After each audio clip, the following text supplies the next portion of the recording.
With just 36 days until the election, everything that happens in the race for president takes on added significance. Now, perhaps most notable, the 3 debates for the major party candidates that begin this week. That's right. 24-hour News 8 political reporter Rick Albin joining us now with what to expect and try to weigh the importance of this event. And Rick, that's probably a good place to start. Do these debates change any minds?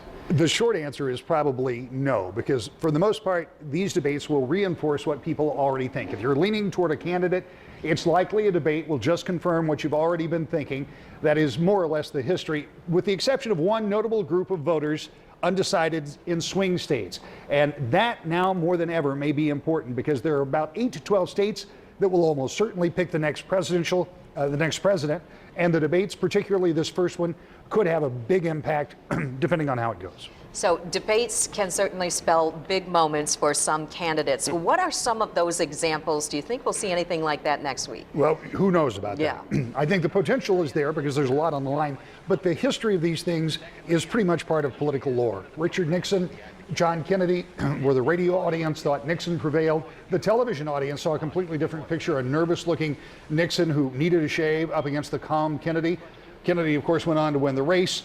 Many people like to romanticize that the debate was the reason, but it's unlikely that this debate was the sole factor. There were a lot of reasons in that. But this was the coming of age for television and debates. In 1976, Jerry Ford famously claimed this: "There is no Soviet domination of Eastern Europe, and there never will be under a Ford administration." That, of course, was inaccurate, gave Jimmy Carter an edge in the debate, though make no mistake, the pardon of Richard Nixon and other factors had much more to do with Ford's defeat. And by the way, he was closing at the end of that race. Many believe if it had gone on even another 24 hours or less, that Ford might have prevailed. Nonetheless, take this. In 1984, a comparatively younger Walter Mondale seemed poised to take on President Reagan, then already in his 70s, by suggesting that he might be too old for a second term. Reagan almost erased the issue with this single debate moment. "I will not make age an issue of this campaign. I am not going to exploit for political purposes my opponent's youth and inexperience."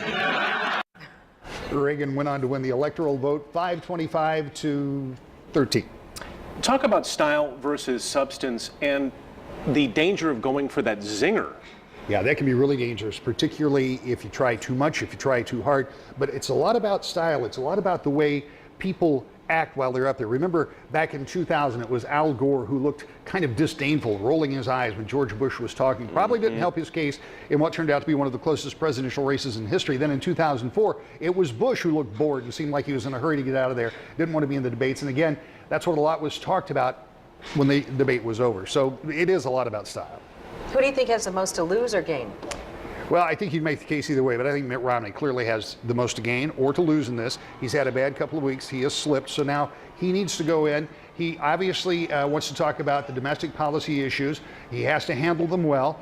If he doesn't, it could be a long 34 days in November. If, on the other hand, he has a command of the issues and can find a breakout moment where he distinguishes himself in a positive way from the president, that could help turn the corner on the campaign, as we said, that slipped over the past couple of weeks.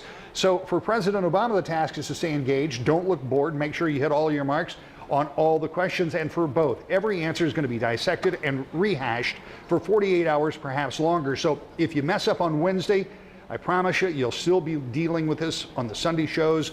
So it's really important, first, not to harm yourself. Of course, we'll be here. We'll carry the debates. We'll talk about it afterwards. All right. Rick Albin, thank you for that.